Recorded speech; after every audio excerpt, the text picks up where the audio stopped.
And welcome to Triton-Cup 153. We are starting straight with the winner bracket semis. And they started without us. Right now, it is 1-0 for Topi-Toben 6-7 going against Espada. Yes, but like you said, we're jumping right into it. You, of course, being Pat, and I being Sasu.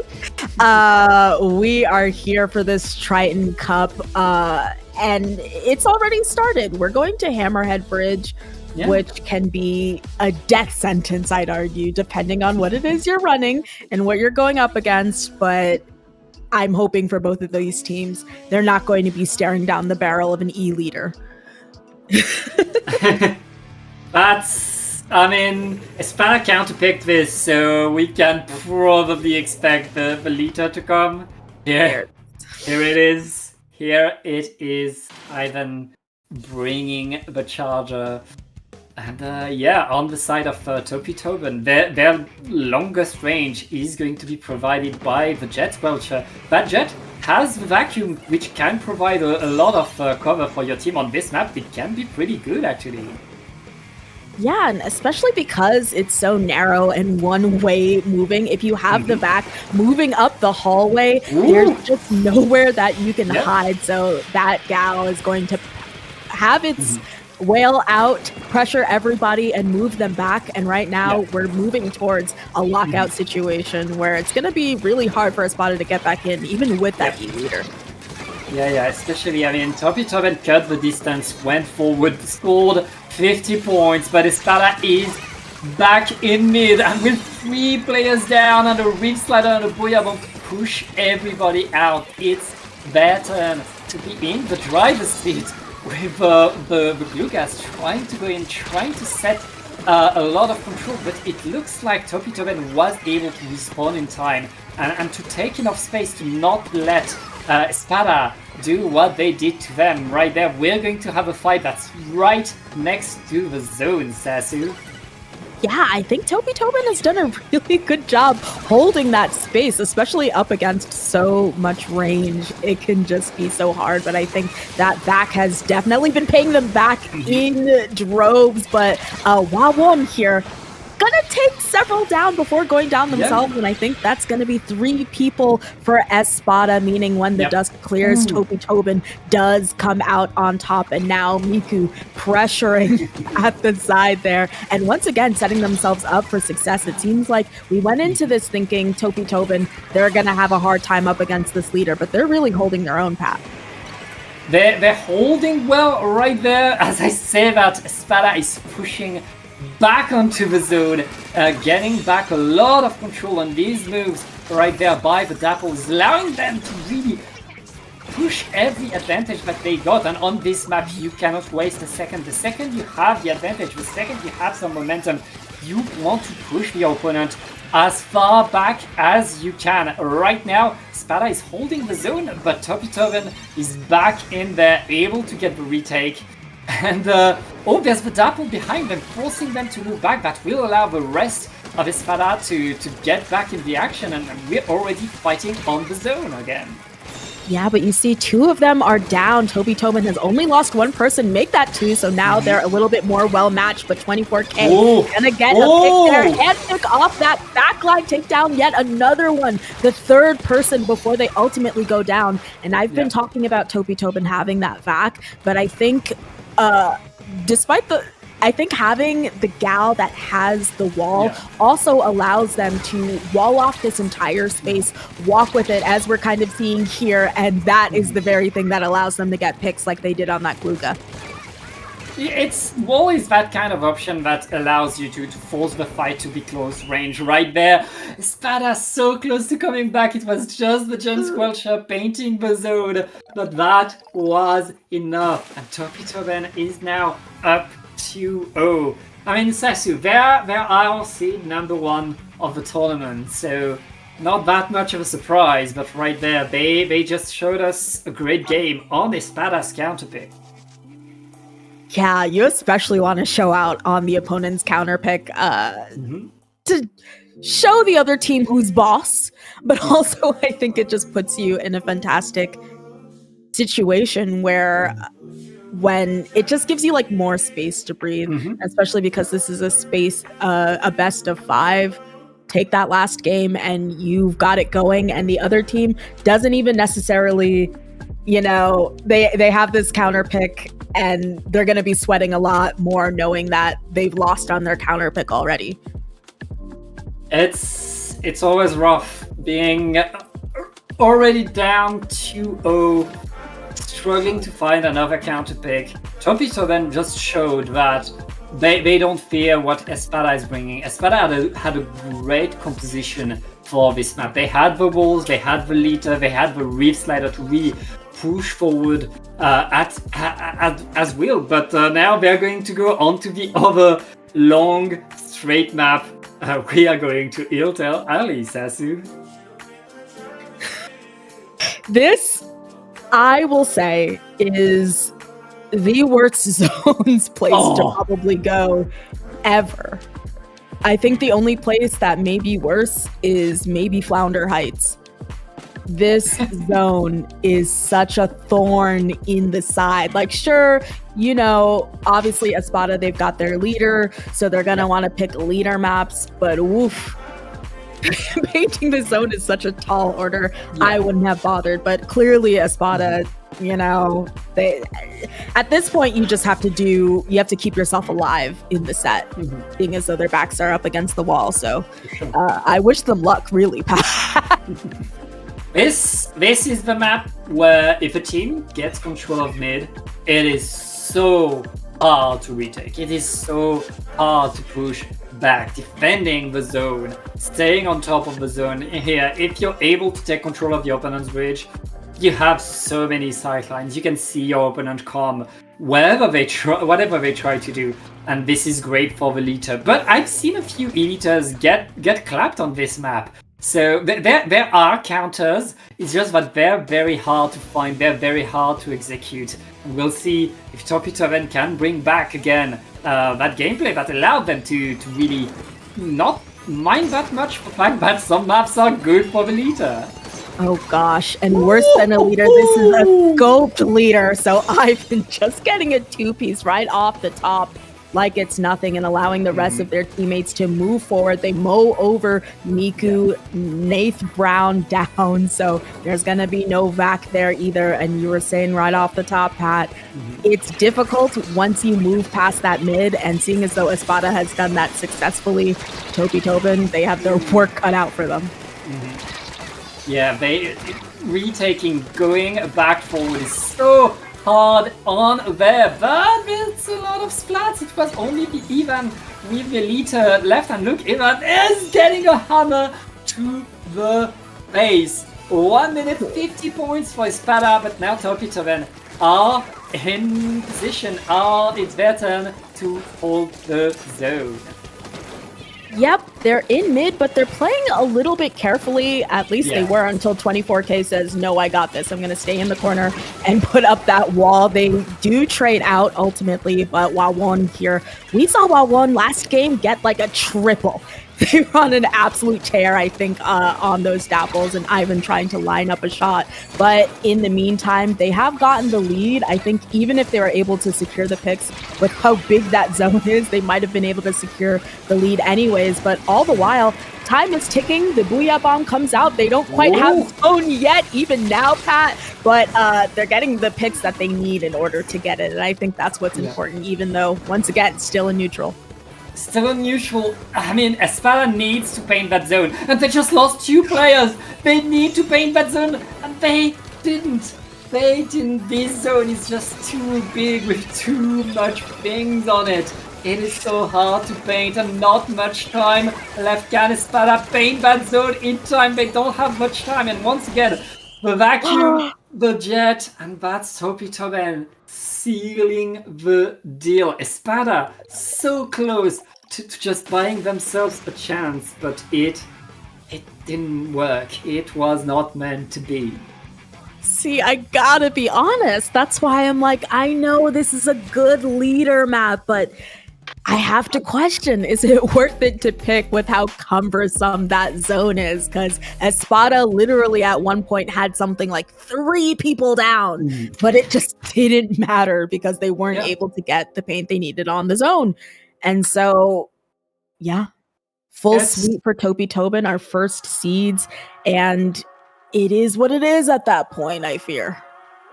I mean, Toby Tobin just showed us that the map and the weapons, they can do so much. At some point, they are coming with the skill, they are coming with the speed, and we saw that in action. Great coordination, great awareness of the game, and each game that we saw, the KO was the Jet Squelcher just painting the zone and Espada not able to get the retake to avoid the KO. That's 3-0 for Toby Tobin.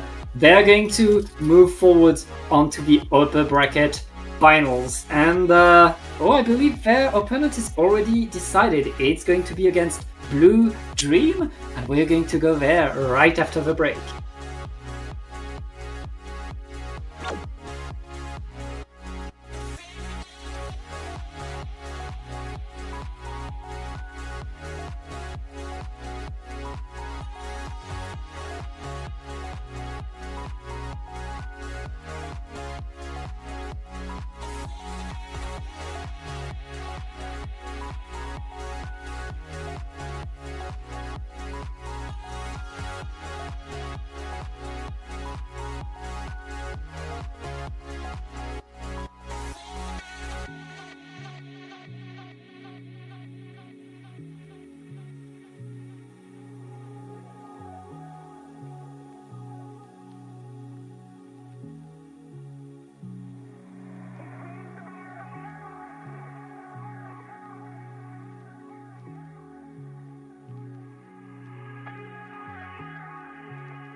got nothing to hide.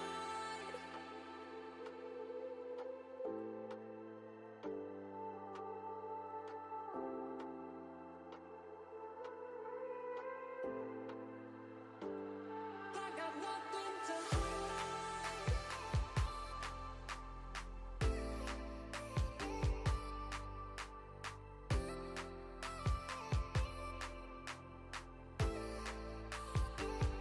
I got nothing to hide.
Hello, And- everybody. Ooh, we're just so eager, Pat. Yeah, we want get in. back we want into it. Welcome back, everybody, to Triton-Cup 153. I'm Sasu here with Pat, and we're here in Winners Bracket Finals.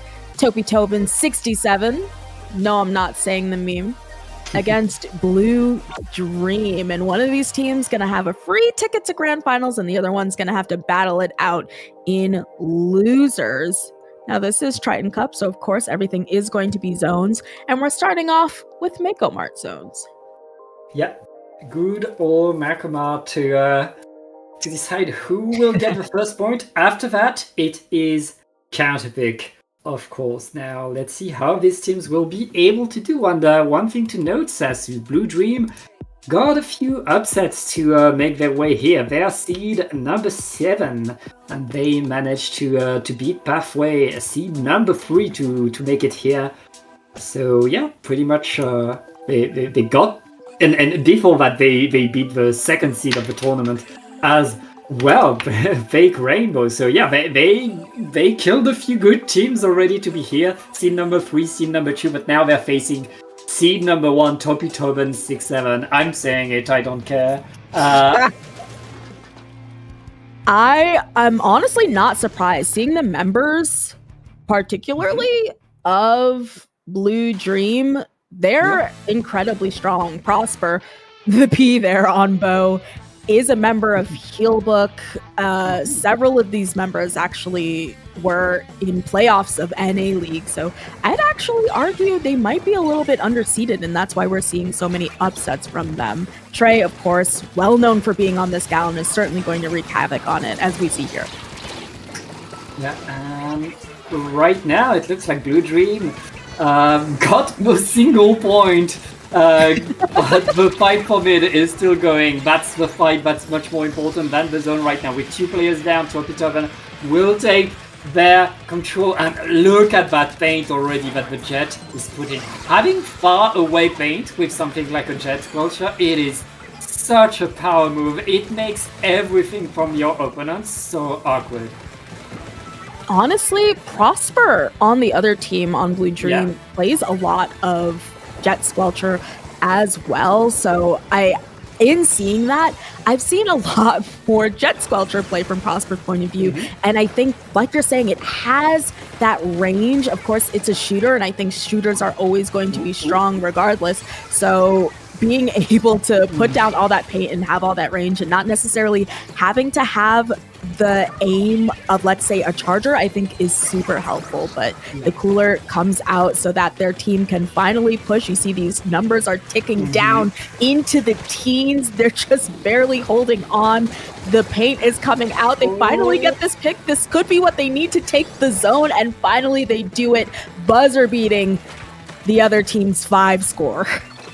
That was close, but Blue Dream got back on the zone. And now the big question is, can they hold that zone? Can they keep Topi Tobin away from here? It looks like Topi Tobin already have their cooldown, already are going in 2 down onto Blue Dream. It looks like, I mean, Topi Tobin is not wasting a second when it comes to retake. That one was not a buzzer beater. Absolutely not. It was really calculated, and they really took their time. Oh, they actually let someone sort of slip out of their clutches there.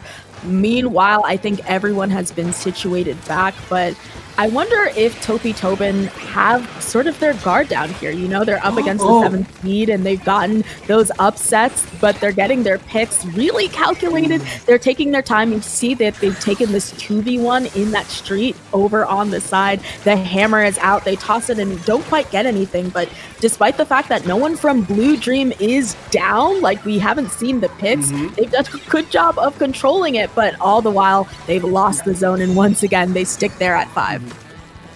Blue Dream keeping themselves in the game, but they just used a lot of resource only to get the cap on. They didn't manage to get control, they didn't manage to push Topi Tobin out, and now they have to do it again, and the clock is ticking. They have less time each time they get that push, each time they delay their opponent. Now, only a few more ticks, they need to grab the zone again, and there's a vacuum above the zone to delay them, to stop them from painting. They're able to re-put some penalty on, and it looks like this time they're able to get a piece flat. Never mind. Oh. That was almost kind of confusing there, because it seemed as though Blue Dream was really methodically getting rid of all of the Topi Tobin members, and then suddenly I see that wipeout notification. I was almost confused, Pat, because I thought the wipeout might have been performed on Topi Tobin, but all the while their own members have gone down. So once again, this is familiar territory, down to the single digits, 2 members down there for Blue Dream, make that 3. So I don't know if they're going to have the time or the manpower to necessarily take that zone. So the first game does go steadily in the hands of Topi Tobin 67. Blue Dream really tried to deny them that point for a while, but after a while, they finally got it. Blue Dream, they spent the whole game surviving, trying to keep the clock going a little bit longer, but they were not really able to push Topi Tobin out. We saw them push Topi Tobin out in their first push, the first time they got control of the zone, but that lasted for about 15 seconds. That was not enough to really make a dent on that incredible team right there. Topi Tobin then got faster, got stronger, and was able to deny any presence. And it really felt like each time Blue Dream was going in, preventing the KO, Topi Tobin was letting them, knowing each time that they would be able to retake the zone instantly. And they did that over and over until there was no time for Blue Dream to push once again. But that's just game 1, Sasu. There's still more to go. Blue Dream, especially now that they have the counter pick, they have a bit more space to see what Topi Tobin is all about and how they can really get in there. Yeah. Especially because they know that they're going up against not a charger, not a leader, anything like that, but a jet squelcher. So they can kind of play around that, especially because Prosper is playing bow, but can play a pen, maybe something with a bit more range to see if they can range them out as well. So I'm just curious to see what this counter pick will be, what they decide to exploit from Topi Tobin's comp or their play style, and how they plan on getting this upset and keeping the train going. The big question at this level of play is always, can you adapt? Can you switch up what you do and go where your opponent was not prepared to face you? And right now, the Blue Dream just picked Urchin Underpass for their counter pick. That's going to be a map mode that's very much about the fights, about close range action. I feel like this is the kind of stuff that Topi Tobin is happy to see, Sasu. Yeah, you said, can Blue Dream adapt? And I know that Prosper's teammate on Healbook is adapt. So I'm leaving it up to them to take their teammate's namesake and be able to adapt this. I'm not particularly surprised to see this. I think Prosper being the backline, a lot of the time, Urchin Underpass zones comes down to what's going on with your backline. Because people don't like to run the charger here. They usually have to switch to something else. So I'm expecting to maybe see a bow with jet or perhaps heavy splatlings. Probably no change from Topi Tobin, but I think being in a more fight heavy situation where you don't necessarily have those stacks that you have to control is going to level the playing field a little bit more for Blue Dream, who of course has like a gal and a lot of these fight heavy weapons. Yeah, Blue Dream will need a counter to that Luna, will need a counter to that 52 gal. They're going to have the fighting weapons, and there's no 52 gal, so that's one less thing to worry about. But a Slosher on here will be able to apply a lot of damage, and 2 gals on the side of Blue Dream, they want that damage. They want to go into all of these fights. Now the big that's a nice way to open for Topi-Toben. Yeah, it's just Prosper that's up. Does have the chumps ready, but that's probably not going to be enough to fend off all of these members of Topi-Toben 67 who have moved up, and especially this Slosher here being a menace. Brave gonna pack them up and take care of them real quick, make their way to the zone, because honestly, there hasn't been that much time, but it feels like zone already practically ticked to halfway. Yeah, and I mean, Blue Dream fought their way back to the zone, but now all of Topi-Toben has respawned. They haven't been able to paint that zone yet. Now they do it. Now they're able to take it and even take a key 2 splats, make that 3 splats. That's allowing them to really retake all the space. That's a worthy trade. That's a trade on their on the opponent's jet. That's the last opponent down. Topi-Toben is forced to move back from their spawn, and right there it looks like Blue Dream is going to tie up the score. Yeah, especially because they did not have Cooler there. So the splashdown is going to help them get this zone, especially those strikes. They just have a lot of tools in their tool shed to be able to paint over this zone. But ultimately, they don't get it. And that is going to be huge because the numbers keep ticking down there. 3 of them are down. They snatch that zone right back down. It's just Nathan Brown, I guess. And with them going down, they're having to reset all the way from spawn. This is a huge place. Getting back into mid is not going to be easy. Yep, not much time left. Topi-Toben, for once we see them really in a rough spot. And Blue Dream is going to tie up the score. And Sasu, this time it really looked like Blue Dream was in control of the pace, decided how things would be going. I said I was not surprised to see this counter pick, and this is exactly why, despite the fact that that opening was looking a little there for Blue Dream. They basically just got torn through immediately once they were able to regroup. The fighting power that they have as a team really served them well in a place like Urchin, I would argue. And now that the counter pick goes to Topi-Toben, now they're the ones who have to evaluate what's going on here, because I'm sure them being the first seeds, having a really strong run so far, they probably weren't expecting such a dominant win out of their opponents there. Yeah, they got put off balance. They got surprised by what Blue Dream was able to do right here. And I mean, now I'm starting to get why Blue Dream managed to beat seed number 2 and 3 to get here. Like, they are the real deal. They're very much a team you have to pay attention to. And now we see Topi-Toben. They were not ready to select a counter pick yet, and we see them thinking. You do have to think, because if you're just kind of saying, "Oh, we're gonna go what we're good at," but fresh off the heels of a win like that, I feel like you really have to think, "Oh gosh, you know, they're running double gal, of course, whether it's 52 or like 90, 92, like it's strong." All it has to really do is look at you and then you explode, right? So I feel like knowing that you have that oppressive power coming from the other team, you really have to pick careful. And so they have picked Robo Ramen. I think this is a really good neutral place to go at, especially when you're running a vac. Being able to walk into that choke point, I think it's really going to serve them.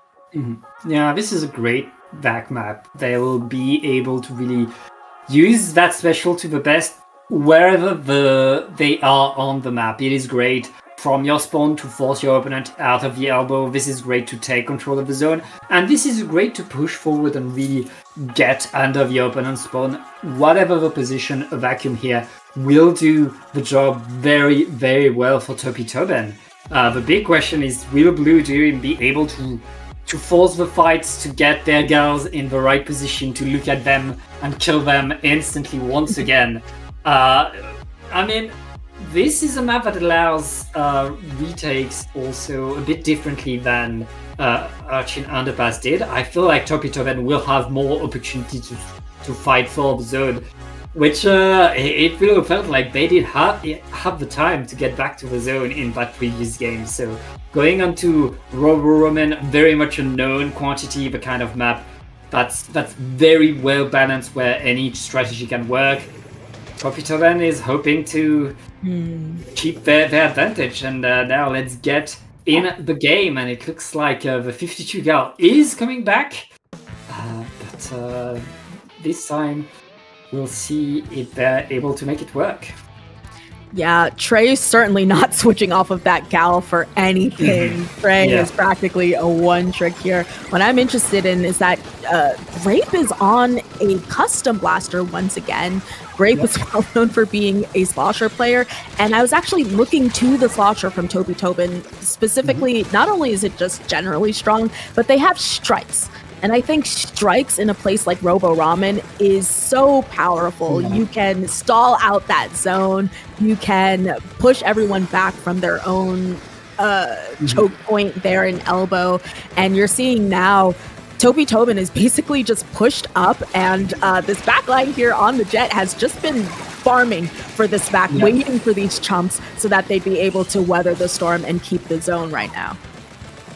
Yeah, and right now, Topitoven is simply holding the zone, keeping their yellow on a Blue Dream, still waiting for an opportunity for a way in. 20 ticks left on the zone. Can Blue Dream get the paint on? Another set of chumps, and the splashdown will be enough to get the capture on the zone, but they're already losing a few too many front lines, Sasu.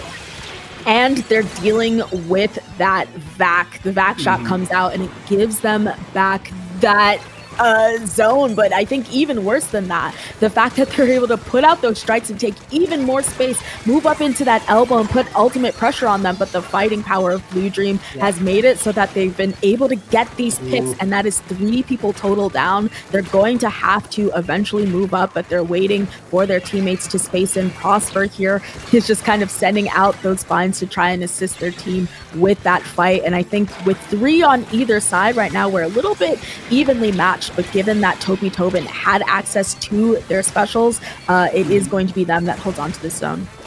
Yeah, Blue Dream, their chumps did not work there. They need to push with the main weapons. There's no choice left. They need to go in. And the splashdown is coming just a tiny bit too late. It's going to be Toppy Tobin getting game number 3. They are now on match point.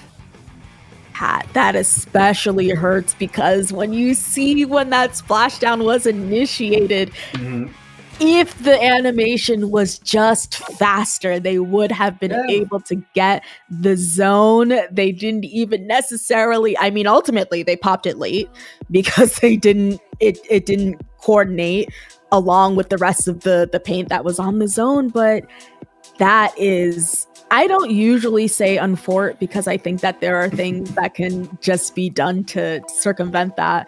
But the fact that if it was just faster, the animation, they would have been able to hold them off a little bit more. Yeah. Who knows? We saw in the first game, they did a lot of holding off and ultimately didn't get the game. But yeah, now they're at match point and all they can do is counterpick to see if they can keep this game going. Yeah, their counter pick right here, their last counter pick of this upper bracket finals.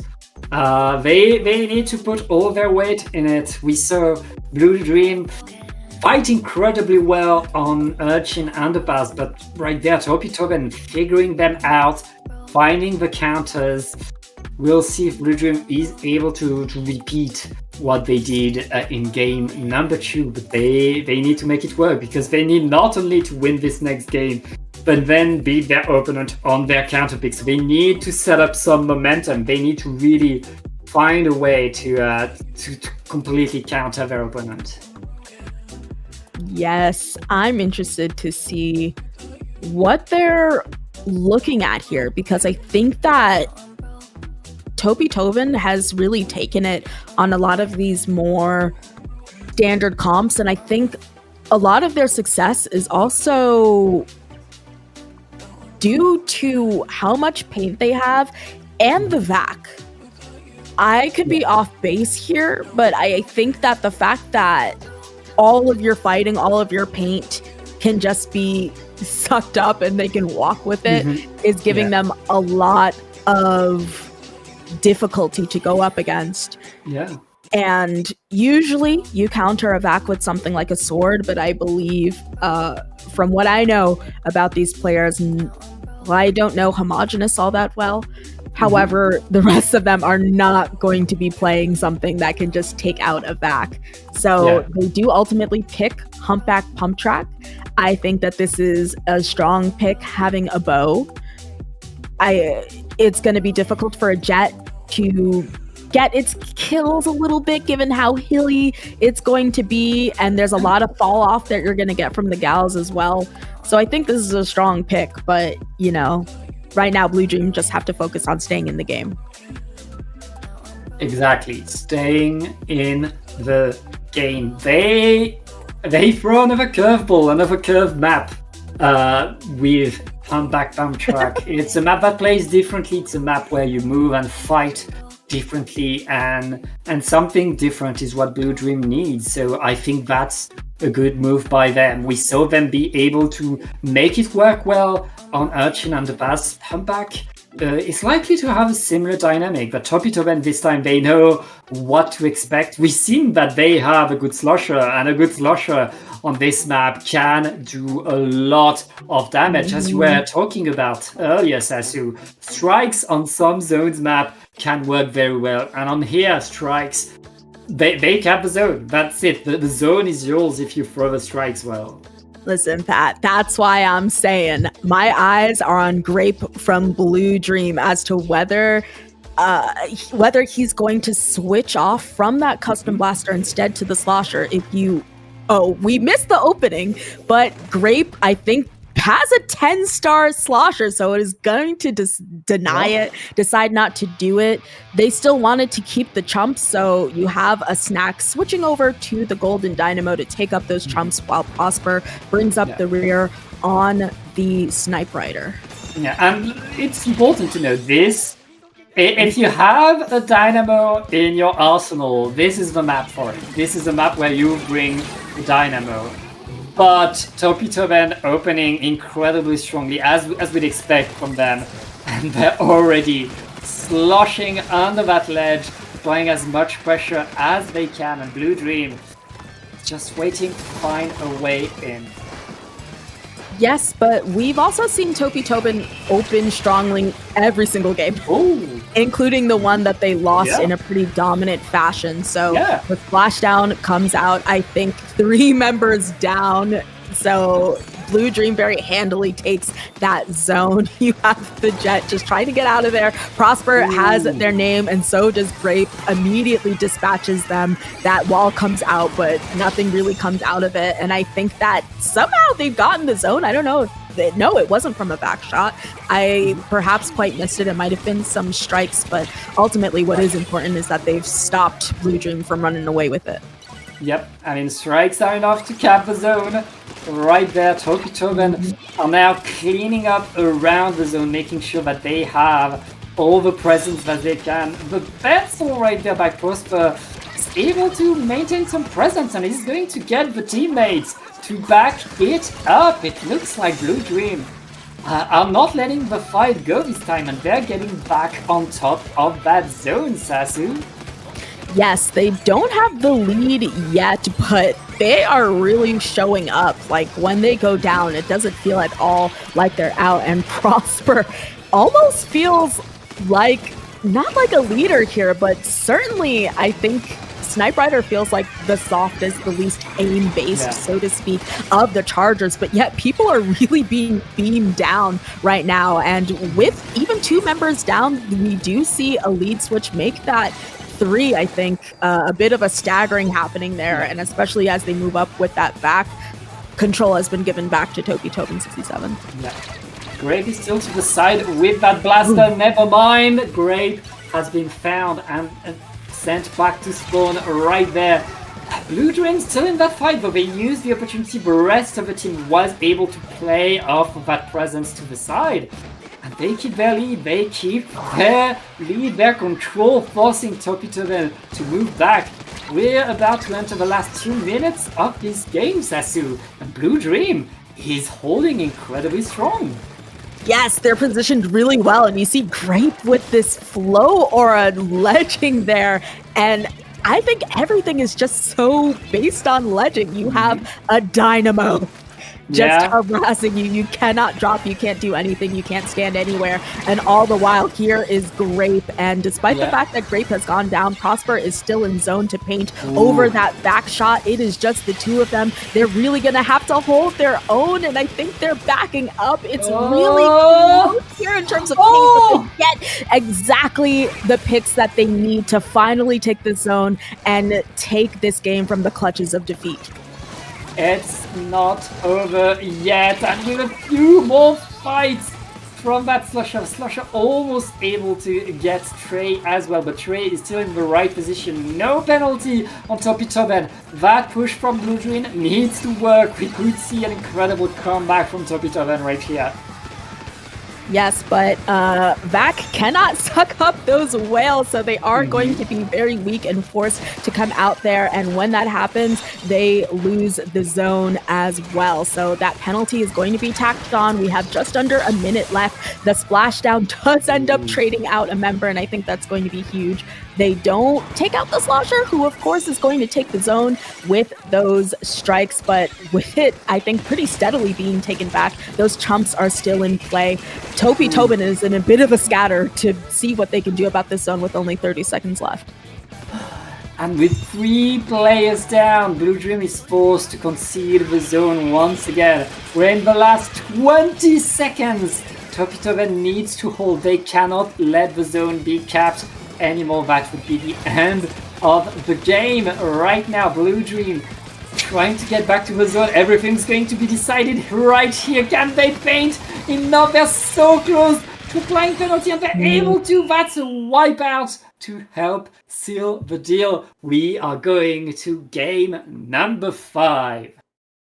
Blue Dream did really well to force that game 5 there, ending it in style with a wipeout as well. But of course, you run the risk, Pat. When you lose that first game, you let the other team get their final counter pick when you force that game 5. So they've done so well on their own counter picks on that first game, and on Topitoben's pick, not so well comparatively. I feel like they were really in damage control mode for most of those games, but they were completely in control for their own counter picks. So for their own sake, I'm sure they're maybe hoping if they have something that they would personally counter pick, that maybe Topitoben just kind of steps on the landmine there, so to speak, and picks it for them. Yeah, and one thing to note, Sasu, this game was much closer than the one on Urchin Underpass. Absolutely. Our learning are more and more dangerous, but Blue Dream have shown us resilience. They've shown us their ability to adapt, to change things, and to force Topitoben to not pull punches, to really do everything they can in order to get their W's. So certainly not over. It could be down to the wire, as Topitoben are thinking long and hard about their counter picks. Oh, wait, we're going to Iltel Alley. Why are we picking this? I'm so curious. I mean, Topitoben, they already won on it. Maybe they know that this is an irritating place to go. They won up against a leader team here as well. So they probably feel very confident. Hey, we can throw Blue Dream off by having this terrible zone. Nobody wants to go here, and we just won on it, so we're feeling strong. But, you know, I think Vac is probably also strong here. Being able to send a Vac shot at that huge zone is going to be super helpful for at least partially painting it neutralizing it at the very least. So I'm curious how this is going to turn out. This is the test. This is the test, Sassy. Blue Dream got to upper finals. They got to the game 5. And now the big question.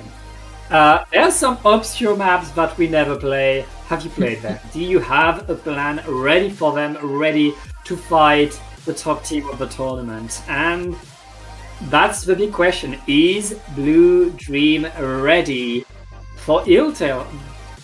And Toby, they're hot for this map. They just beat an elite on here. They know they can face any team on here. Big question now is, does Blue Dream have a plan to counter Toby Tobin? And Toby Tobin is the team bringing the leader this time. Yes, that's very interesting because I'm sure that Blue Dream kind of went into it with the understanding that they may be up against a VAC, and that VAC is completely off the table. Instead, they're going the traditional route. So it's actually going to be Blue Dream who comes into it with the VAC. So perhaps they were trying to counter VAC that. The VAC in question, that 96, does go down. So yeah, it's just really a toss-up right off the top here. Yeah, lots on the line. Toby Tobin holding the zone. The Blue Dream is in the right position to repaint, in the right position to retake. And with 2 down on Toby Tobin, I feel like they're going to have to wait a little to give Blue Dream respect. And Blue Dream now activating the vacuum. They know they need to go across that zone, but painting it is not enough. You want to push forward, to push your opponent outside of that zone. That's where you score the big points on this map. Yes, you were saying like they're in position to paint, and I'm like, sometimes you can be in position to paint, you can have the manpower, and you still don't paint over this forsaken zone. So they did just barely eke out the lead there, but things are still kind of going. You never really know on an ETEL zones. Nothing really feels safe because the sheer volume of time it takes to paint over things may just drain down the points. We have this flank from Trey. Successful, getting a double due to that jump in as well. So all the while they've gotten those 2 people off. You see, Blue Dream has not been able to secure the zone. Time keeps ticking. It's now in neutral. Grape on Blaster, very unfortunately trying to get that paint down. But yeah, well done getting those players down. Hopefully they can see something to show for it from their score. Oh, and getting another splat on the leader is going to force Toby Tobin completely out. Like they're missing tools to fight at distance. Toby Tobin still pushing in, going forward. They want to apply penalty. They don't want to lose their leader. It looks like they're able to push anyways. Toby Tobin simply going in, winning all of their fights to retake that zone in the nick of time. They keep the lead. We're only halfway through the game. These 2 teams still fighting for that zone. It's honestly almost not even just about winning your fights here. You can get everybody down, but if no one's in zone, if you have your custom blaster trying to paint over, it's just not going to end well. And you see Grape, I think, being canceled out of that triple splashdown. Prosper not quite finding anywhere to stand. And even worse, we are now in the single digits, and we all know how long it takes to go over that. So now the strikes come out. Everything is in neutral. We have a VAC trying to suck up all of the paint, but they get picked off there by the Zap. So unfortunately for them, no one there to fight off the impending fight on that Zap. Is going to give the game to Toby Tobin. Really well counterpicked. Repainting that zone takes too much resources. Way too much resources. But Toby Tobin, I mean, they witnessed what Blue Dream was doing, and they changed their comp, they changed their map, they went in a different direction and really managed to put Blue Dream off balance. Blue Dream so close, but they'll have to go on to the lower bracket. They want another shot at the grand finals. Yes, and I think they may be ready. Is that right, Pat? We might be Not really. Ah. The seed number 2 and 3 that were defeated by Blue Dream, Fake Rainbow and Pathway, are fighting in semifinals. Right now it's 1-0 for Fake Rainbow, and we'll see if Pathway is able to prevail or if Fake Rainbow makes their way on to the lower bracket finals. But yeah, we're gonna take a break while these games are going underway, and we'll be back very, very soon.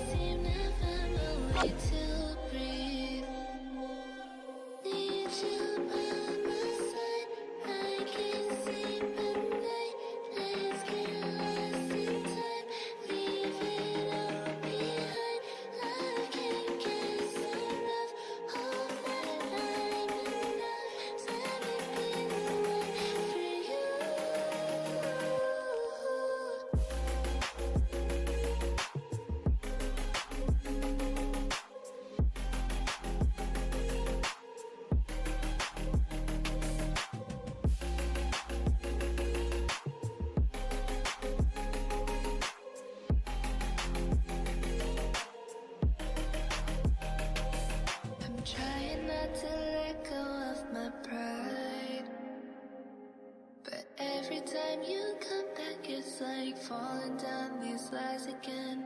This feeling that I have deep down inside, I just wanna be the one you need. And now I need you by my side. I can't sleep at night. Let's get lost in time. Leave it all behind. I can't get enough of that I'm enough. Let me be the one for you.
I got nothing to hide.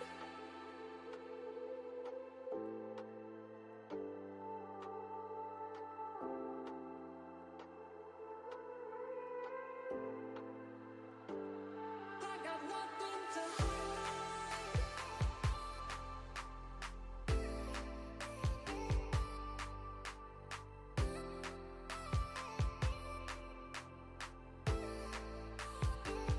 I got nothing to hide.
And welcome back. We are getting the second final, the lower bracket final between Blue Dream and Fake Rainbow. Right there, it's time to watch these two teams decide who will move on to grand finals. And one thing to remember, Sasu, they met. These two teams met in the upper bracket, and it was a 3-0 in favor of Blue Dream. Ooh, especially when you're the second seed. You don't want to see that. You don't want an upset like that. Now, I think the members of Fake Rainbow, they probably are aware of the members of Blue Dream, and they know that these are strong players and they're not just losing to players that are like significantly weaker than them or anything like that. But listen, we've got... I love the chromatic sort of theme going on with both of these teams. So hopefully, ugly pun, Fake Rainbow isn't seeing red, and they can lock in and make the set a little bit closer this time, Pat. That's the dream. But hey, remember, you can't underestimate Fake Rainbow. And yes, Blue Dream beat them once. Now Fake Rainbow, they know, they are ready, they got a bit more warm-up, they are coming in stronger, and if there's one thing I've learned watching a lot of Triton-Cups is that these top teams, once you beat them once, they just go Super Saiyan and they change the way they play, they adapt to you, and it's a different team twice. Now let's get in the game. We're starting with Umami Runes, two very, very small zones, very, very quick to paint, and we'll see how these two teams will fare.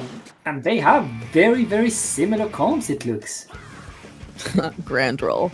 I believe that's silver, no, actually. But right off the top, Blue Dream in their namesake color, Trey on this right side trying to see what they can get. They finally put that wall down, see that they're not quite getting that pick. They are essentially up against two people, but I think the back is going to kind of help them move up there, and they get a sneaky little pick of someone who is trying to flank them, and I think that it's just really Trey there that's in mid. None of the other members of Blue Dream seem to really be moving up all that much, but it doesn't matter. Everyone has done what they needed to do, and now they really are moving up, Pat. Yeah, they are going in, trying to set themselves, but Fake Rainbow is punishing them for being a bit too eager to go under their spawn right there. They're going to go back into mid. They also are going to take control of the zones, and with a lot of splats each side, that flat on to the pencil is going to be big for Fake Rainbow. Blue Dream will not have their backline for the push right there. Trey is trying to survive, trying to keep the fight on. He's able to keep the fight on a much longer. It's only silver right there with the Stamper holding to their presence, but not able to keep Blue Dream from retaking control of top mid. I'm sorry, Pat. I'm gagged. Trey just living forever, unkillable for a while there, and taking several members down with them. But you see, all the while, it's just silver. At least it was just silver there. And now a delayed wipe is going to be had on Fake Rainbow. You see Blue Dream moving up. I'm a little bit surprised to see this, seeing as though last time they kind of tried being this aggressive. It didn't work out so well for them. But Trey, not one for learning lessons, or maybe does jump out, ultimately repositions themselves for this push to see if they can stay alive. And I think that kind of helps them run out the clock a bit to widen their win here. A few more points for Blue Dream, but Fake Rainbow is back in business now. A big question is, can they push Blue Dream the way Blue Dream was able to push them? Now it doesn't look like they're able to really set themselves in the opponent's court. Blue Dream is already fighting forward, and with a beautiful vacuum shot, they'll retake one of the zones. That's penalty applied, and Fake Rainbow is forced to move out. He's forced to wait a little bit more. He's forced to respect Blue Dream, really. Yes, they haven't been able to be as aggressive as we've seen out of Blue Dream, but I think also Blue Dream, of course, they have that back, right? So they feel a little bit more comfortable walking forward.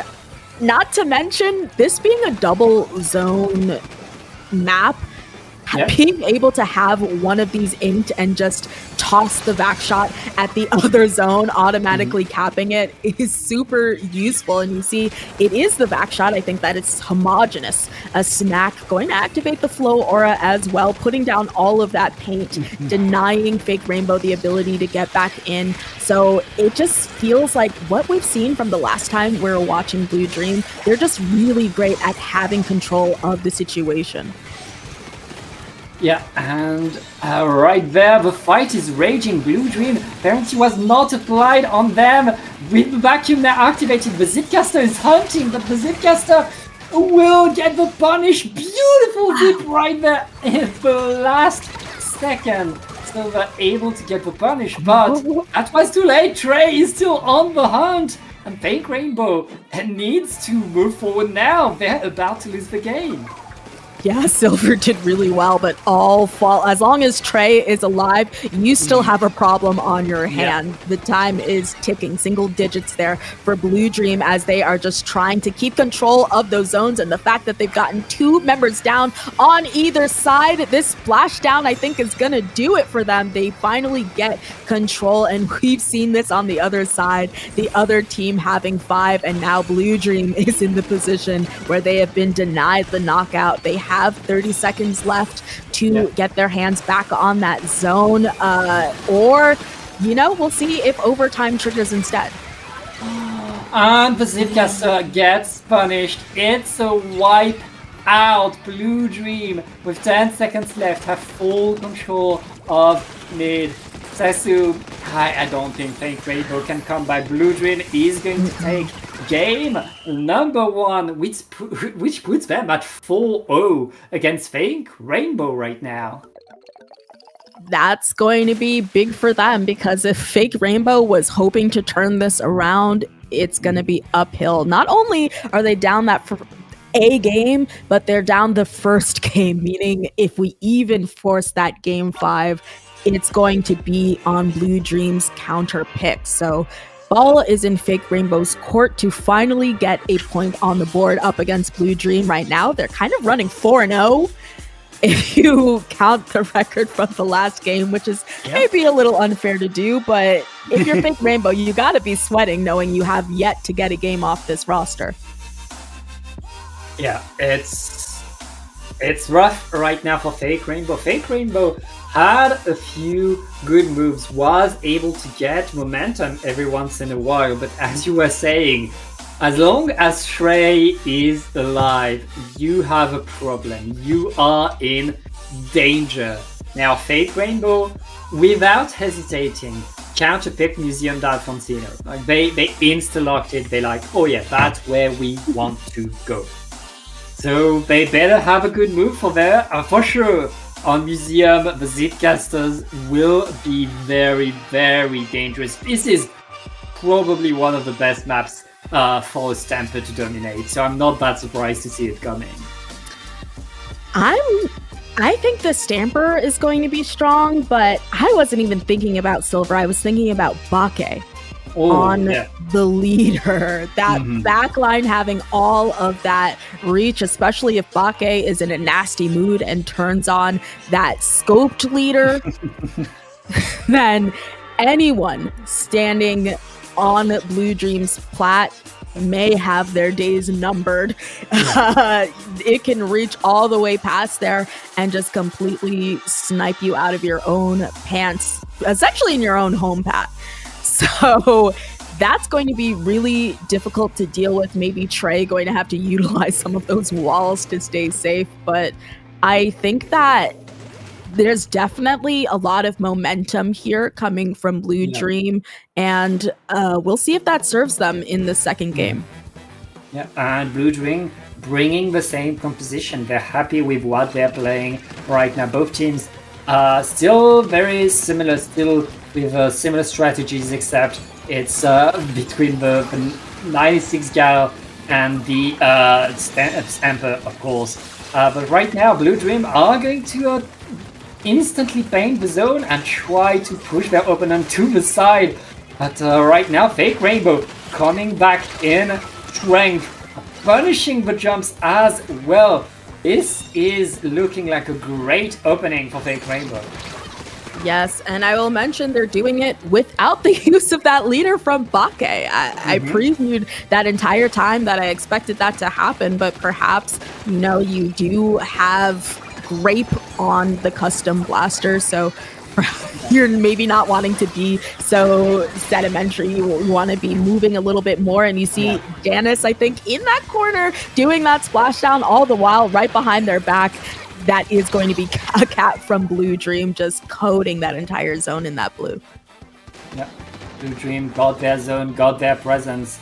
And right there we see Fake Rainbow mounting another push already, setting themselves in the right position. The blaster dropped a bit too early right there, got picked off by the team. They didn't manage to really get the direct, and they paid the price for it. Fake Rainbow not really able to set themselves forward, still waiting a little bit, and oh, look at that move right there by the 52, not able to get to the opponent platform, though they get punished. And now there isn't much time left, but it looks like they're finally able to win their fights and paint that zone, Sasu. Yeah, and that's going to be huge because I feel like they caught that zone where they weren't even necessarily at advantage, or at least it didn't feel like it. A lot of this time, it's felt like Fake Rainbow has been scrambling a little bit. Yeah. I think that they're a little bit desperate for those picks, perhaps. Just sort of rushing there. You saw that the gal tried to cross over and perhaps flank the entire team, and they immediately got picked off. And you see, one by one, they've lost a lot of their fights, and so Blue Dream is now moving forward to see what they can get. Those whales come out from Trey, but ultimately trade out. No pun intended, who they were going after. So it's like watching someone put their finger in a bow and just untie it slowly with one motion.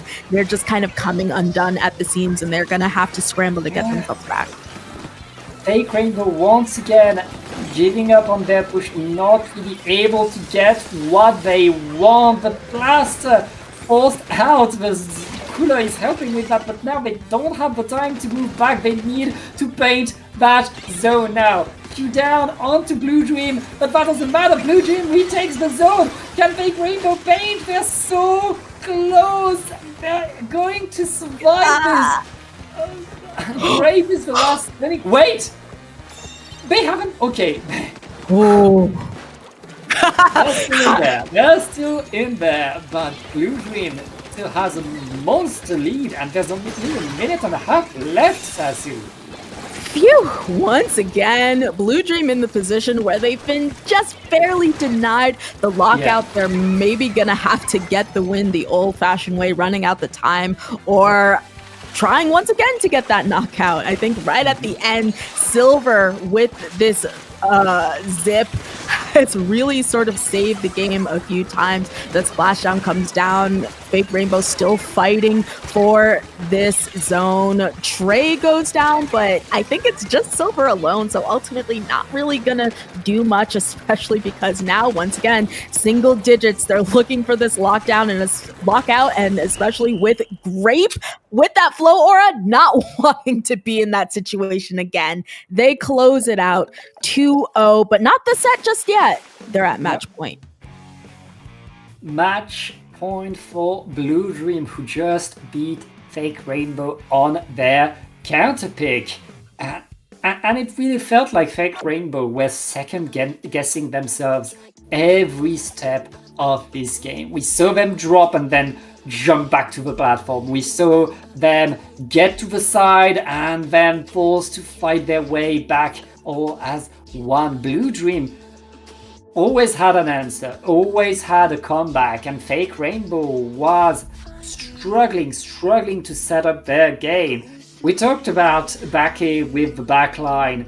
Bake didn't manage to really get the angles. We talked about Silver with the Zipcaster. Silver got punished before these Zipcasters could really deal damage. And right now, Fake Rainbow are down 2 games. need to win every single game from now on if they want to make it to Grands. Meanwhile, Blue Dream, I mean, they are leaving that Blue Dream. Yes, they're on there now. What is that? Fifth straight win.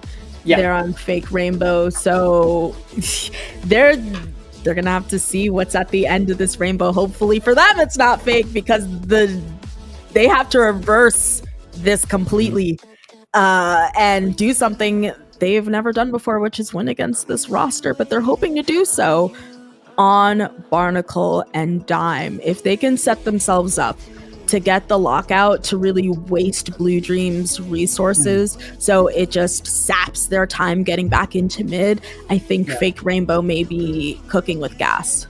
Yeah, and the thing we saw Fake Rainbow struggle with in that museum game was that drop between the platform and the zone. We saw them struggle with that drop while their own drop, but also there was a blaster under their ledge when they were stuck in their platform. So like, it was very much a struggle for them. Going into Barnacle, that's a different deal. The drop is directly from their spawn. I think they'll be able to play it a little bit better, but they're not allowed a mistake, especially on this map. You are not allowed a mistake, because this is the kind of map where you can get completely locked away for the whole game.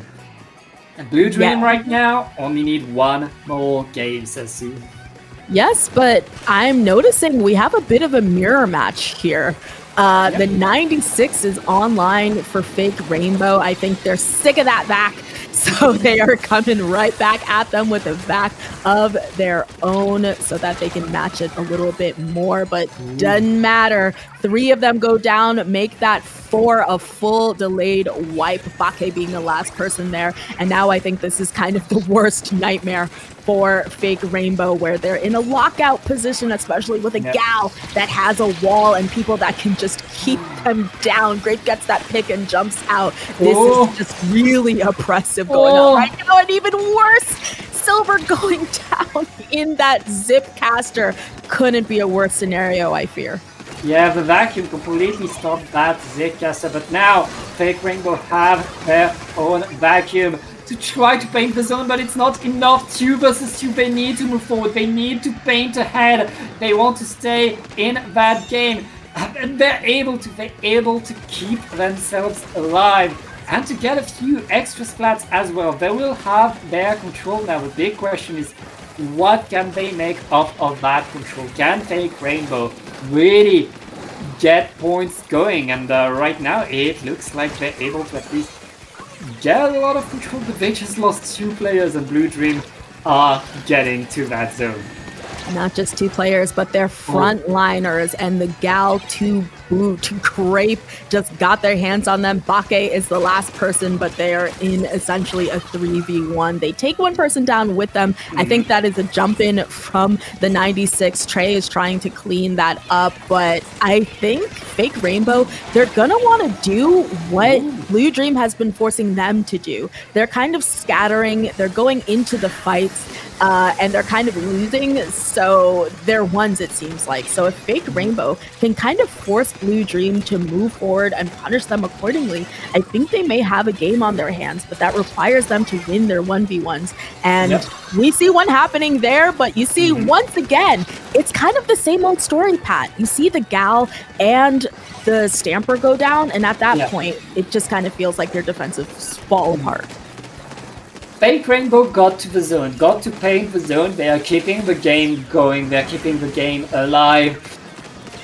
But they need momentum. They need to be the one scoring the points. They need to get the lead. And right now, it's not going their way. Once again, Blue Dream are pushing in, are forcing the fight right under Fake Rainbow's spawn. And the penalty is about to be done, and Fake Rainbow is nowhere near the zone, Sasu. Yeah, they are going to have to book it, and they have 2 members down, but it's just not enough time. A little bit of a victim of their own counter pick here. You just don't have the time to get back into zone, and you see how painted it is. But it wasn't enough. Another knockout. Blue Dream painting this whole zone in their blue and taking the set, Pat. Yeah, that's a 3-0 for Blue Dream, once again showing us that their presence in upper bracket finals was not a mistake, was not a fluke. Next time they come, we need to seed them higher because that's an incredible tournament run that they're having right now. But they're about to face the one team that is not scared of them, the one team that is very much able to beat them. We are going to grand finals, and Blue Dream will face once again Topi Tubin. Yes, it's going to be a grand finals kind of for the ages, because that was really close, that 3-2, I'd argue. It's all going to be riding on that first game, because we saw Blue Dream sweep. Maybe the second one a little bit closer, their counter picks. So I think we may go to a very short break before we head into grand finals. So don't you go anywhere. Maybe get a really quick snack. We'll be right back.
Hello, everyone. Welcome back to Triton-Cup 153. I'm Sasu here with Pat, and we have finally made it to Grand Finals.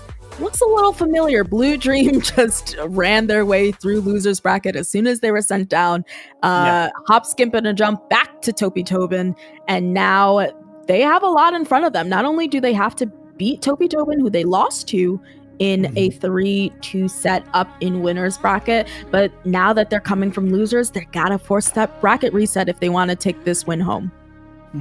Yeah, and that upper bracket finals where these two teams played started on Makomart, and we are going right back there for more Makomart action.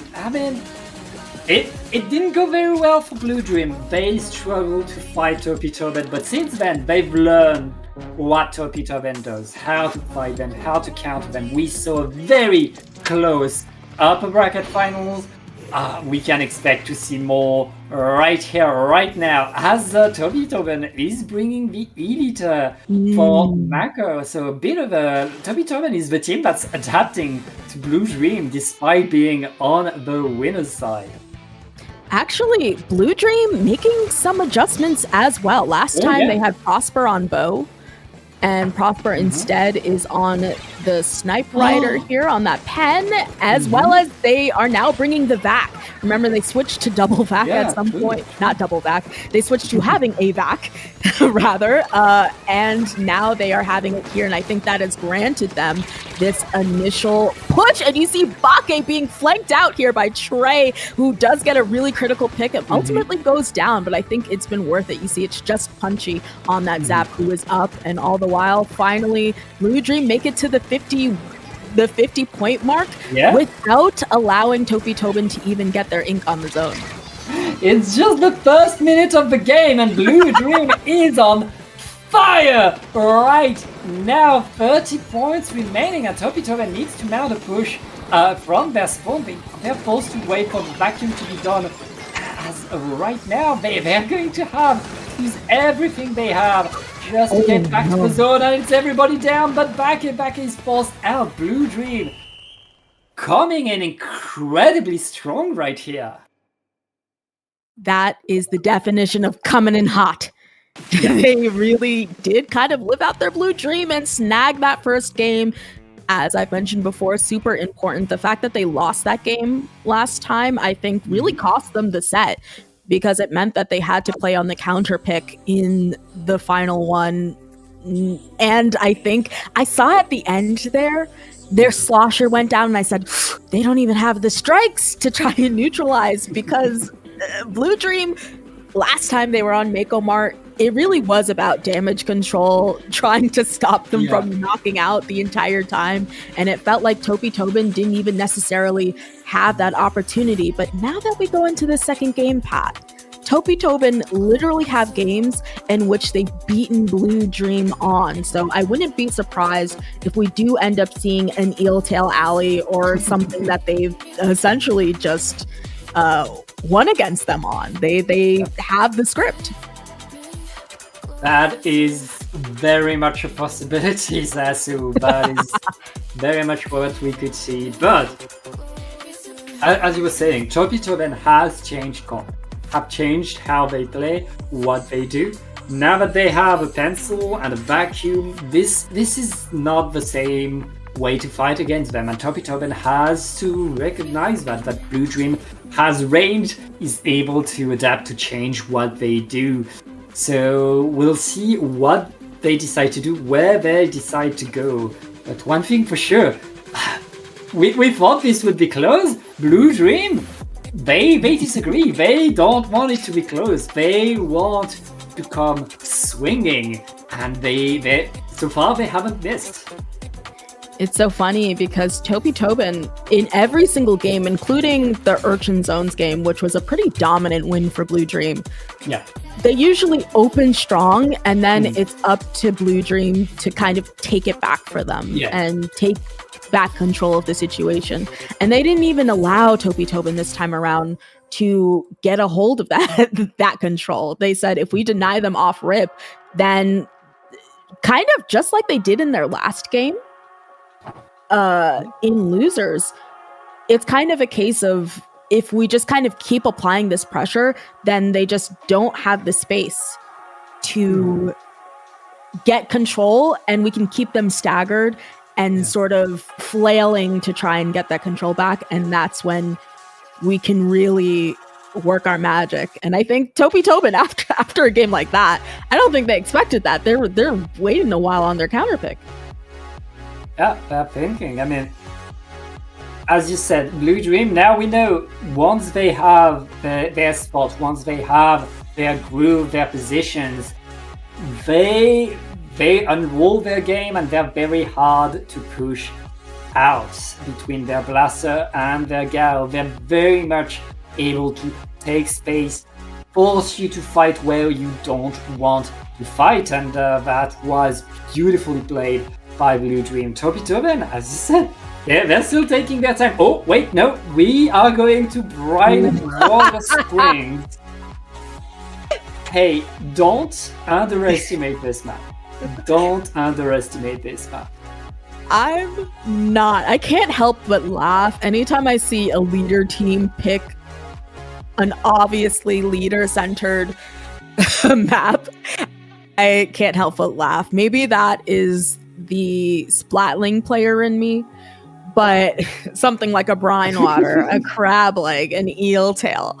It's kind of like, dead dove don't eat. I opened it up, I looked inside, and I say, I don't know what I expected. Like, I don't know what I expected this counter pick to be, but of course it's going to be brown water, I lately from these Splat World series, we've kind of learned that this was not necessarily the best Elite map, but this was a very, very good map for a team that likes to go to the side, flank, and harass. So if Blue Dream watched the Splat World series and learned from it, they could very well put Tobin in a rough spot. Now the big question is, will they? It's still a map that gives a good leader a sightline on all of mid. So very much a map to watch. And that's not any editor, that's the custom editor that will have the Kraken to defend itself. I wouldn't be surprised. Prosper was in the Splat World series. If I wouldn't be surprised if they're like, listen, we still do this. And I think also, despite the fact that we saw especially a lot of Japanese teams be really dominant here, I think that the thing about brine water that does make it really strong for Tobin is the fact that it's going to be way harder to flank that leader. Trey was able to get behind Bake and cause a lot of issues, and I think that's not going to happen as easily in a place like here. You see Prosper just trying to ward off whoever that is who's trying to come into here. Ultimately, their teammate does get rid of them, but look at that. We're at 50 already, and it seems as though Blue Dream has not been doing a great job so far, unfortunately. Yeah, Tobin really have control over this map and are punishing their opponent for pushing a bit too early right there. Phoenix tying with the bucket on the zone that will allow Blue Dream to apply penalty and set themselves on the zone as well. I mean, you talked about how Tobin had their strong opening. They came back with an incredibly strong opening right there, but now it's Blue Dream's turn. And look at that, 2 down onto Tobin. Another one with the back. Blue Dream is just... They're on a roll right now. They're not stopping, Sasu.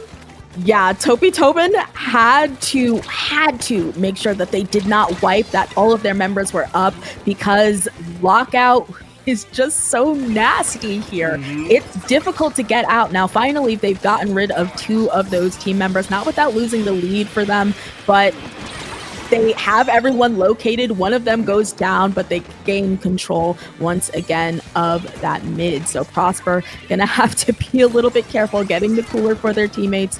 And I think Trey, you see over there being punished for overcommitting, and I think this Kraken is going to cause a lot of problems, but it does allow Blue Dream to kind of move forward without having to deal with the leader for a little bit. Yeah, kinda right there. Topitoven are holding the zone, forcing Blue Dream to wait a little bit. The vacuum will allow Blue Dream to get back to the zone. We are so close to the lead, 2 versus 2 right now, and the fight for the paint will go the way of Blue.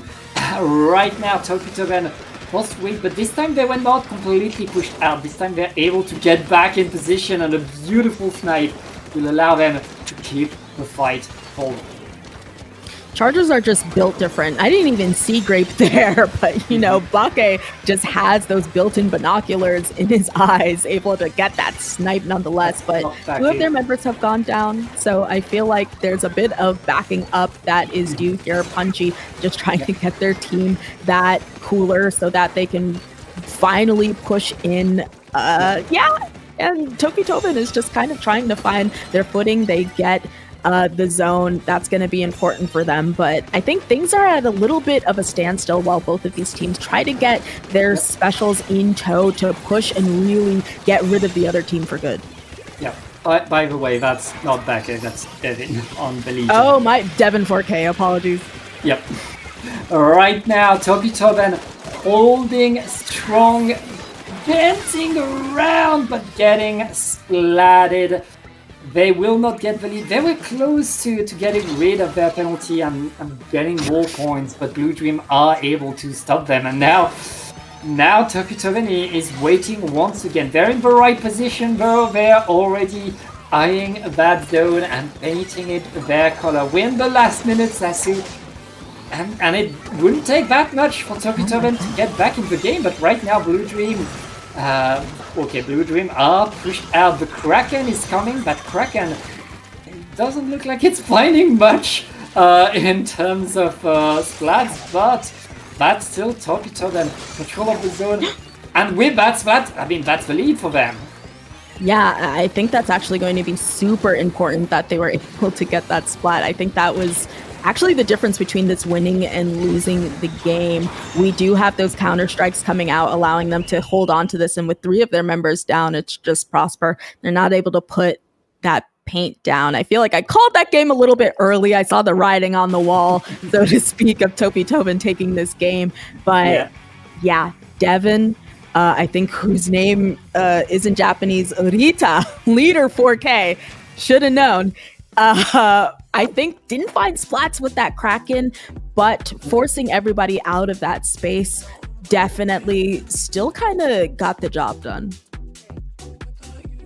Yeah, and the job is done for Topitoven. They won their counter pick, which they needed to do. Blue Dream dealt a few blows on them, though. That was a close game. It really felt at some point like Blue Dream had control of the whole map, but Topitoven were able to really crawl their way back, force their way back onto the zone. And again, that one difference of the liter versus the pencil. When the game was in neutral, the liter had a bit more range, the liter was a bit more threatening, and we saw that get the results right here, which means Blue Dream, it's their turn to get the counter pick. If they can win on their counter picks, they get the bracket reset, Sassy. They need the right ones. Yes, it's going to be imperative that they kind of go the way of last game, and if everyone just wins on their counter pick, Blue Dream just snags the entire set and triggers that bracket reset, in which all eyes were looking a bit ahead, but then all eyes will once again be on that first game. So of course it's one game at a time. They're going to have to look at what they have, and it is going to be Urchin Underpass. No surprise there, based on their last performance, based on what I know about these players. But you don't want to choke. You don't want to rest on your laurels and think, listen, last time we practically had them dead to rights on this go around. So we've got this. You still have to stay locked in, play it well, get your win, so then you can move on to the next one. Yeah. I mean, we expected that map to come. This is the map where Blue Dream was really able to beat Topitoven in a commanding fashion. Topitoven, they know they have to take it seriously. They have to pay attention to every angle because that map was not good for them in the previous set they played against Blue Dream. And I'd say that one of the big questions is do they bring back the Jet Squelcher for this? Because I'm not sure this is the best map for Alita. Yes, I am going to be curious. It's going to be the heavy instead up against Prosper, also on that heavy, not opting to go the way of Bo, like I believe he was running last time they were on this map. But a switch also, they are not going to be running VAC. Instead, they have that 96 switched over to the Claws 96. It's going to be cooler. And once again, another switch here from Grape, who's staying alive in this corner.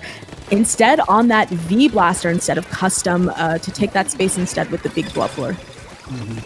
Yeah, the bubble, perfect when you want to slow down the pace. Just give yourself a little bit of breathing and force your opponent to wait before they can get into the fight. Right now, both of these teams are getting a lot of splats. It looks like Blue Dream will get a bit more presence on the zone though. As Tokitoven is forced to wait and look at that bubbler.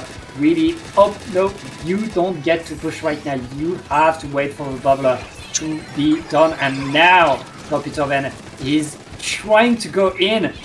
But it looks like Blue Dream was waiting for them. Last time around, Blue Dream barely let them touch the zone, and we are at that place again. Prosper just trying to find the paint to finally take that zone. They do so. And all the while, Miku has found their way into, I think that's perhaps Kara? No.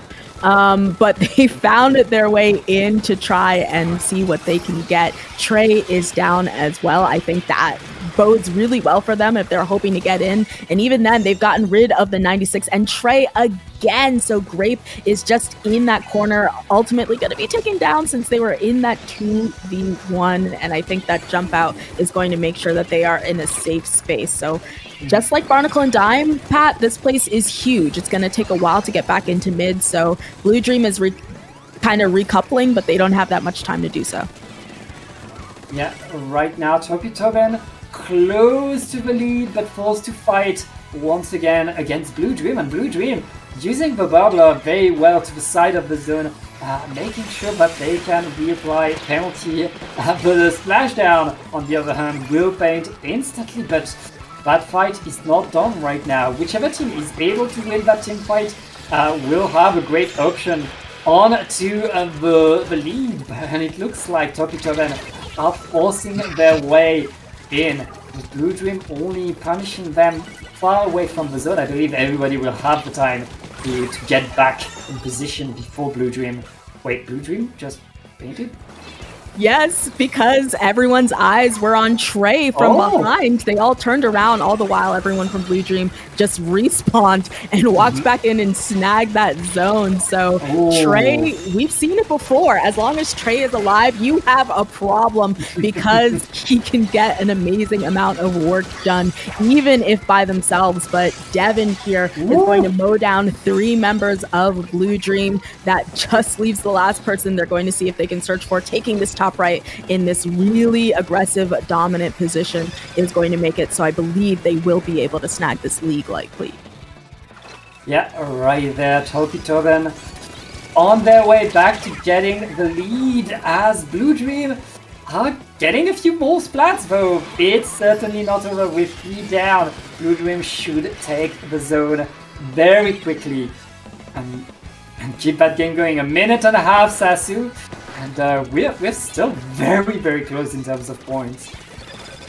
Yes, and Blue Dream, despite the fact that last time they were really dominant here, they are a little bit on the back foot. They're going to have to manage their resources. Prosper trying to get some picks a little bit low in zone, and those whales are going to make it especially tough. They do get the zone back. Tokitoven making work of 2 of them, make that 3, and it's just Trey who is alive. They get that trade, but there's only 50 seconds left. There's not a lot to be done, so they're going to have to get back into zone and keep it for a fair amount of time if they don't want to be the first team to lose on their own counter pick. Yeah, 2 more ticks left. Blue Dream is in position. They have a few specials ready to be thrown forward, but can they get to the zone right now? It's a lot of players down. Can they paint in time? Topi-Toben has Devin in position to paint the zone, to keep it painted. People are not able to jump back in. And Blue Dream is still alive. It looks like we are going to overtime now, Sasu. Yes, and members of Topi-Toben are kind of falling like dominoes here. You see two of their members are down there. A 1v1 is going to end in a trade. So overtime has been triggered. One member down there, and it's going to be a pivotal member. The Heavy is down. So right now it's just sort of a scatter in terms of fighting. The Gal goes down as well. Two members down for Topi-Toben, Pat. And Prosper walking there. And I think that is practically a one game. No way that that blaster would be able to paint that zone. So out of the clutches of defeat, stopping Topi-Toben at a score of 1. The knockout in a reverse for Blue Dream. The overtime KO. You don't see that every day, especially in zones. But Blue Dream coming back, keeping themselves ahead, winning on their counterpick. Whew, that was as close as it gets. Listen, whether you're listening from the US or from Europe, it's hot. And that was a hot game, Pat. I was a little bit worried for Blue Dream there. It was taking a while to do what they needed to do. Obviously, we saw Topi-Toben, if they weren't able, I think, to get a pick on, it might have been the Gal that was painting along with Devin on the Heavy. They might have snagged it, but yeah, I mean, I said it already, out of the jaws of defeat, they really pulled it out to win on their counter pick, and I think they organized at the exact moment that they really needed to. Yeah, great moves right there by Blue Dream. And this time, Topi-Toben does not hesitate. We are going back to Barnacle and Dime. And Assassin, we've seen Blue Dream be very, very dangerous on Barnacle when they were facing Fake Rainbow. But of course, this time it's not Fake Rainbow, it's Topi-Toben. It's a very, very different team.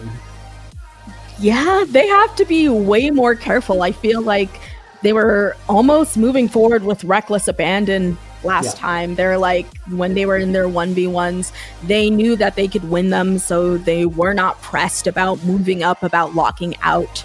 But knowing that they're kind of flying by the seat of their pants, not to mention they're at 2-1. If they were to beat Topi-Toben on their counter pick, set's done and they move to the bracket reset straight on without having to play out the best of 5 all the way to the 5th match.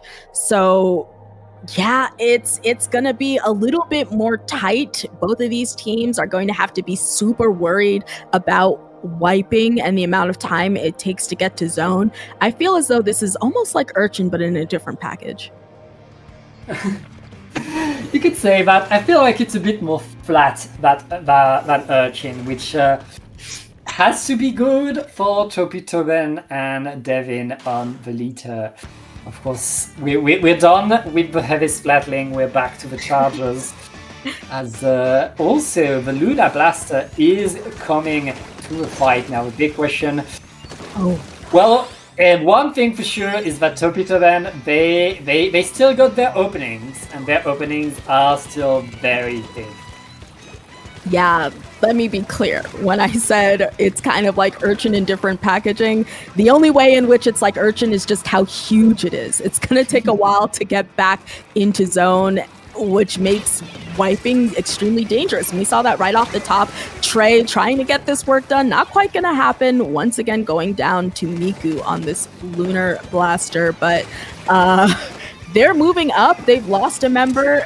But it just seems like the amount of resources and the amount of time it takes back to get back into mid, it looks like Blue Dream is actually already there. Grape has pushed that bubble. The Kraken is out. So I was a little bit worried for them, but proved me wrong. They got a DC. Oh no, and it's way too late as well. Too many points have been scored. Play it. There's no point. Oh. a battle, and from that DC, they may just decide to sort of gentleman it. But That has yet to be seen. that's technically them like giving up this game, but Yes. we'll see how things goes. We're not the referees. Absolutely not. Yeah, by rule book, Blue Dream would just have to play that out. I think ending the game early would just be forfeiting that game, which is essentially the same as playing it out. You might as well end it, maybe move to the next one. Yeah. Why try and 3v1 a team you've been evenly matched with? You know, it's just kind of a waste of everybody's time. So unfortunate DC there for sure. But you know, I don't know what they're going to decide to do. Topi Tobin might decide that they want to gentleman it and replay it, or maybe they just take the W. They No don't have to. They can take the W at some point. I mean, this tournament is going the distance anyways, but we'll see how things go. And it looks like a gentleman's agreement has been reached. So we're going to replay that game. And honestly, that DC was coming in kind of clutch for Blue Dream because Topi Tobin opened very strong and really felt like they had control of this map, that they had control of the pace. This time Blue Dream will be able to come in a bit more aware of what is about to rain down on them. Yeah, I think that's exactly why. I mean, anytime a team decides not to gentleman a set, there is no judgment. Rules are rules. It's not bad or wrong to rulebook anyone ever. But I will say that given how strongly you were doing, I know if I replayed this and I lost, maybe it's because Topi Tobin, you know, they have a bracket reset. They still have a lot of game to play, even if they did lose it. But I'd feel a type of way. So at one point, the main reason these players are here is because they want to play the game. Mm-hmm. And that's why they're here, and we'll see them do exactly that. The big question now is does Topi Tobin repeat the opening that we just saw? Can they keep the momentum that they built in that first half of the game, or can Blue Dream really realize what they need to adjust and come back stronger? Yeah, I think that I do believe that Topi Tobin can have another strong opening. I mean, I don't know if it's necessarily going to be what is it? The knockout we saw off rip. Yeah. I think that Blue Dream might go into it a little bit more carefully to make sure they don't put themselves back in that situation. But I wouldn't be surprised. Ultimately, it is their counter pick. And I think the reason why that is because of how well they know how to play. I mean, obviously, they all know how to play here. But also, we have to take into account that these are pickups, right? And not people who are necessarily playing on roster all the time. So the fact that I feel like we've just been seeing these teams absolutely dominate on their own counter picks for a lot of this. So I wouldn't be surprised if they still go into this really strong. But who knows? It might be turned around. Yeah, for sure. It's one thing for sure. One thing these two teams have taught us is that it's never over. There's always something that can be done to come back.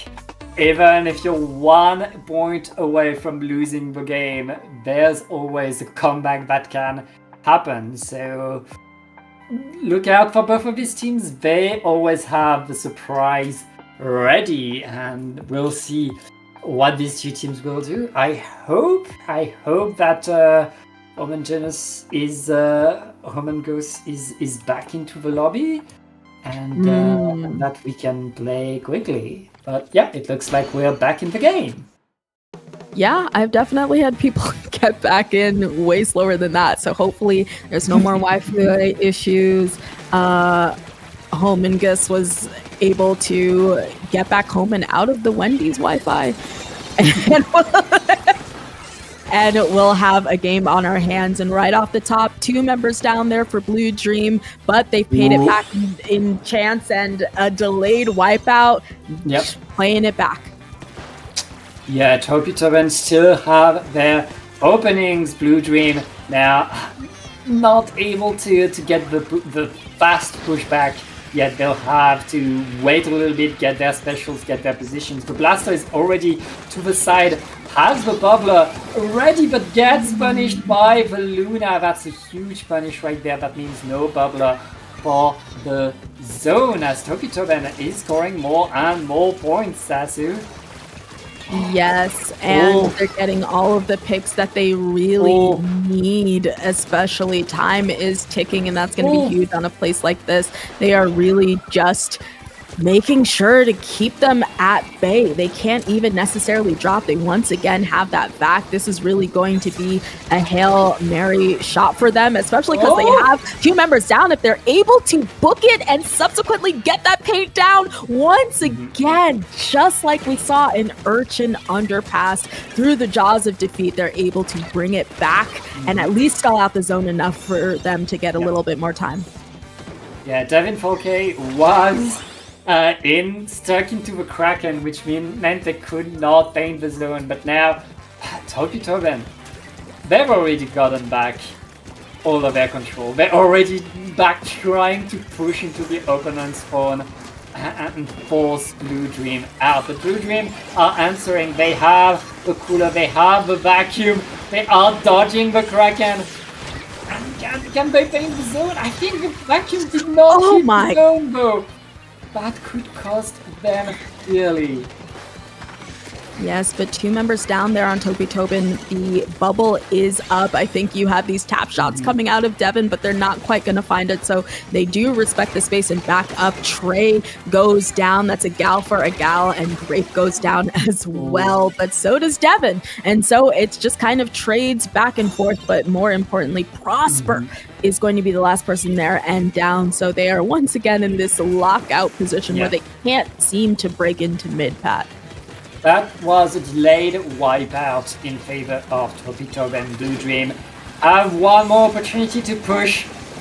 They need to make the best of that vacuum. Deleting the hammer here is huge. They'll be...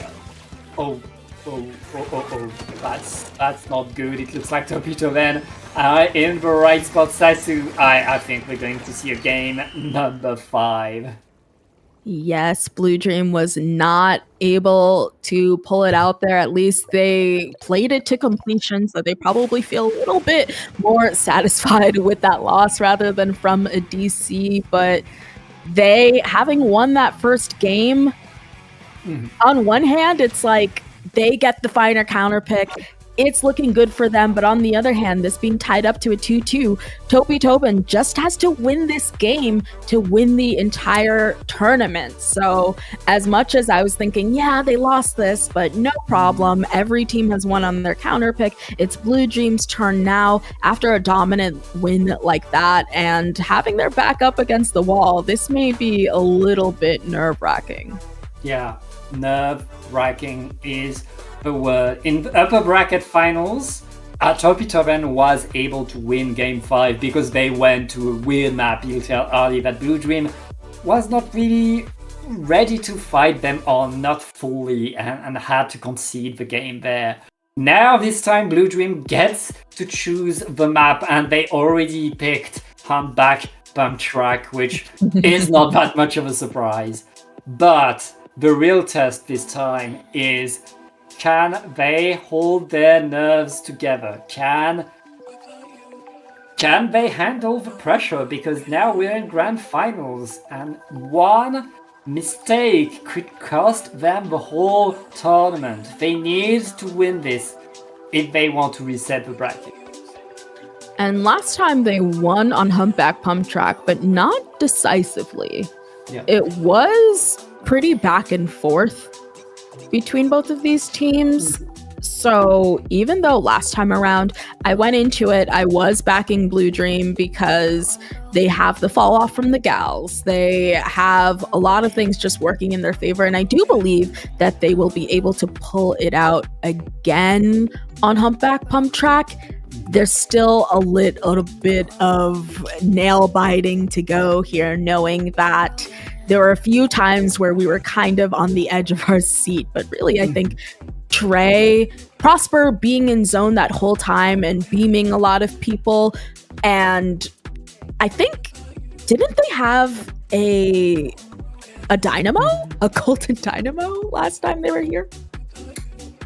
Yeah, we did. We did see a golden dynamo. I can't remember who was playing it, but that's very much a possibility.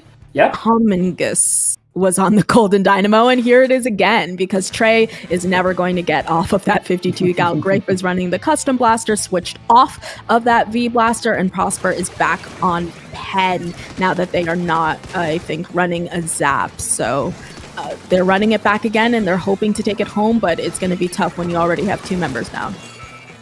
Yeah, right now, Blue Dream are in their street, are forced to wait. They have the cooler on, but you need an extra special if you want to really take control of the zone. Trey coming in a bit too early, gets punished for it.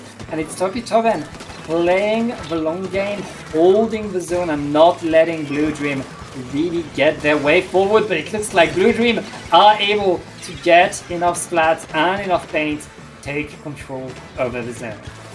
And Trey trying to clean that up doesn't quite get them, but goes down to the Luna there ultimately. So I think they did a good job of getting this zone, but they're going to be hard pressed to keep it, especially because you saw those strikes coming out. Miku going to throw that hammer, and I think possibly going to find Trey. And all the while, the Dynamo just keeps on doing its thing, getting that paint down in the zone and ultimately taking it for themselves. So a good trade here, I think, is going to do wonders for them. They don't have the lead, but I think they're still in good standing. It's about maintaining presence. It's hard to get back to mid if the opponent completely pushed you out. And right there we see Blue Dream losing all of their ground. Incredible moves by Phoenix. And Trey with the Gal is going to be punished as well. That was a lot of splats in favor of Topi-Toben. And Topi-Toben has no penalty right now. A Blue Dream needs to paint and they just lost their blaster. It seems as though Blue Dream, really, they're just losing a lot of their frontliners. Trey is spending a lot of time down. We're used to Trey just kind of solo getting rid of all of these people. You see, everyone was down except for the Dynamo. They're just not going to have the paint to necessarily paint over this themselves. And I think, unfortunately, that is going to be the first time that we see one of these teams lose on their own counter pick. So no bracket reset in the last hour. Topi-Toben does take this game once again in a dominant fashion and takes the rest of Triton-Cup 153. Yeah, they are your Triton-Cup champions with a 3-2 against Blue Dream. Blue Dream did not manage to get another upset. That is Topi-Toben going away with the crown. And they had to fight for it, but in the end they were able to adapt. And as you noticed, Topi-Toben were fighting very much faster and better in that final game. It really felt like they had Blue Dream figured out in these last 2 games. They were on top of the fight. They were able to really take the control and punish the things that Blue Dream had been able to do until now, which means they are your champions, which means they get the crown, and which means it's time for us to say goodbye. Yes, really good Splatoon though that we got to witness here, literally in winners finals and grind finals, 2 3-2s going the distance. But a congratulations to Topi-Toben 67 and Blue Dream also for performing so well and pushing it to the end. But like you said, time to say goodbye. So go ahead and give me your social. Yeah, I feel like some people might just be like, I just love Pat, you know, and maybe it's a little bit hard to see on the screen. Maybe they're watching on their phone, Pat. Yeah, sure. You can find me at Pat J or Tom. Best way to find me is on Blue Sky, Pat J or Tom, and that's the best way to find me. How about you, Sasu? Do you have something to plug?